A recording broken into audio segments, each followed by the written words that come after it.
Can you send me 3,000 in Amazon gift cards? Okay, can you work for me in Manhattan? I do love traveling. Hello, friend.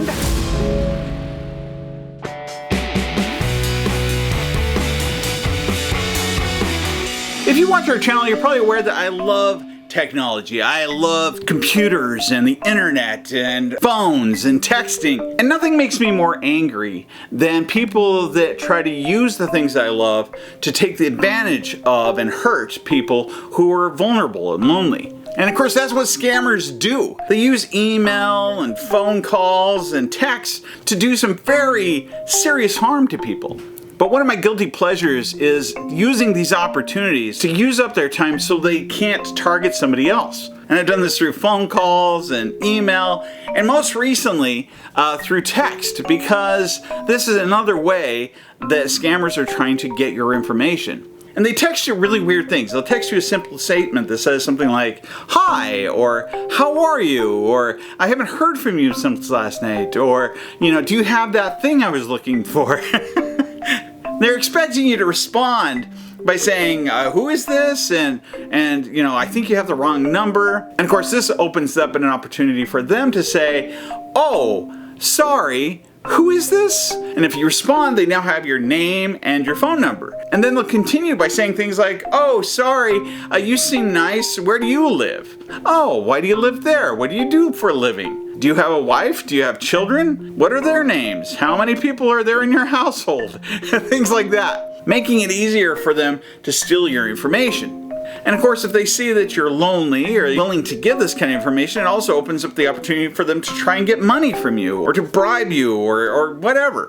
Now, like I said, I've responded to these texts in the past to use up their time and just kind of take them on a wild goose chase. But on the flip side, it's not something I recommend, because then it also lets them think that your number is one that they can contact and that you're going to be willing to participate. So even if it didn't work out for them initially, they know that this is a number that did respond, and that means that they're going to try it again down the road. And that's what happened to me. I received a text that just said, "How are you?" But I recognized the phone number as being one that had tried this before. It carried on a long conversation with them, giving all sorts of weird, bogus information, just trying to hassle them to a certain extent.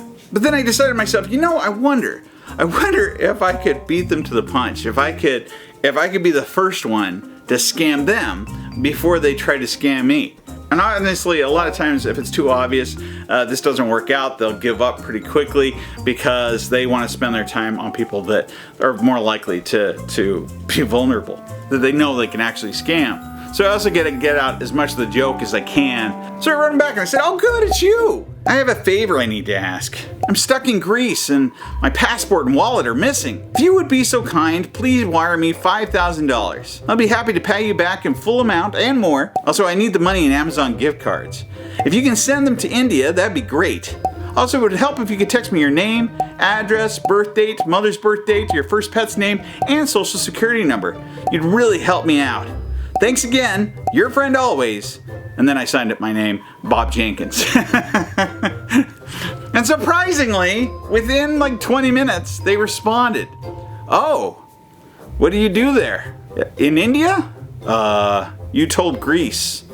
Yes, I like the music and lyrics, but they won't let me leave. I decided instead of the country, I'd refer to the musical." He writes me back, "I like too music. Where are you from?" "Summer Nights is great. My mother and father." "Huh? Paul McCartney Summer Nights?" "No, Greece. You were a kid? I are Bob." "Bob? You have nice name." "Thanks, it's spelled the same both ways." "So, where do you scam?" After this, he didn't respond for a little while, so I decided to write him again. "Back to the 5,000, are you in?" "Why ask? I need 5,000. I need 2 customers. I have own biz. Can you get the Amazon gift cards? Can you work for me in Manhattan? Go to CVS. I don't need. Can you send me 3,000 in gift cards?" "Okay. Thanks. You have ATM? I only use ATM." "No, I only use Amazon gift cards and Bitcoin." And at that point, they stopped responding. And if you're wondering, well, did I call him? Did I try to see if I could get a hold of him? And the answer is, Paulie, we're excited to tell you about our exclusive deals for today. If you would like to be removed from this offer, press 1. If you received a call from this number, please press 2. Okay, If you received are a call from the 65 number. or older, please press 3. If you But when you press 2, saying that you received a call from the number, it disconnects the call. So now officially what they know is that means that I have called before. That means I'm open, I'm interested, who called me, and getting more information. And now they can keep a record of that. If you would like to be removed from this offer, press 1. If I click 1, you'd think, well, that takes me off that list. No. Now that's still keeping me on the list. Just makes me less likely to be one of the ones that's called next. If you are 65 or older, please press 3. If you are under 65 years old, please press 4. I decided to be part of the geriatric population. Love traveling? You won't want to miss our exclusive flight booking travel packages. I do love Press 1 to traveling. speak to an agent. To learn more about senior assistance programs, please press 2.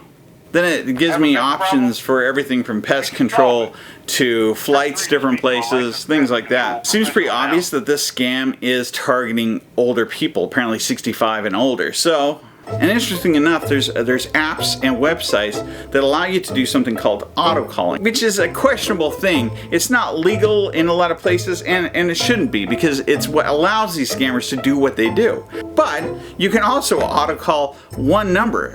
You can just fill up the entire list with one number and then let it call that number over and over again, apparently 1,333 times. I don't know why that number, but that was the max that I could do. Now, of course, before I can deploy any calls, I also have to record something that each of the calls is going to play. So, hello, friend. Do you have to spend your sad days waiting for calls from the lonely and vulnerable? Well, good news, because today you're going to receive hundreds of calls from a variety of numbers, more than your phone number or your heart can handle. And don't forget, have a wonderful day. And with that, our message was ready to be deployed. Hello, friend. Do you have to spend your sad days waiting for calls? Hello, friend. Do you have to spend your sad friend? Hello, friend. Do you have to spend your sad friend? Do you have to spend your sad days waiting for calls?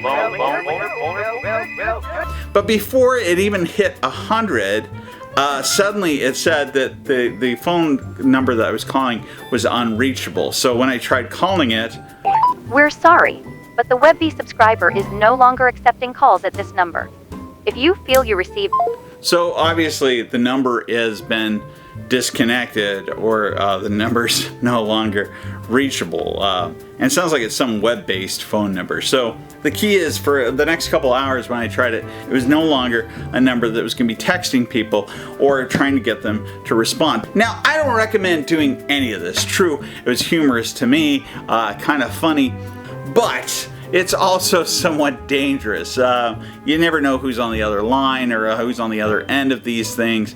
And even participating, like you said, now opens me up to receiving even more of these texts and calls. But as I said earlier, part of our channel is related to technology and reviewing technologies. And it's hard to do that without also talking about ways to protect yourself. And the biggest way to do that is to simply not respond to numbers that you don't recognize. A lot of phone companies even have lists that allow you to automatically rule out a bunch of numbers that they have already identified as being scam callers. And most importantly, if you have vulnerable people in your family or friends, help to educate them, spread the word that they need to be careful of these things. Because again, these scams are only for the purpose of attacking those that are vulnerable and lonely. And it's really up to us to help protect them. If you like this video, give it a thumbs up and comment below. Also be sure to check out some of the other videos on our channel, as well as our podcast. And then join the community by clicking that subscribe button. In the meantime, this has been your Geek Fix.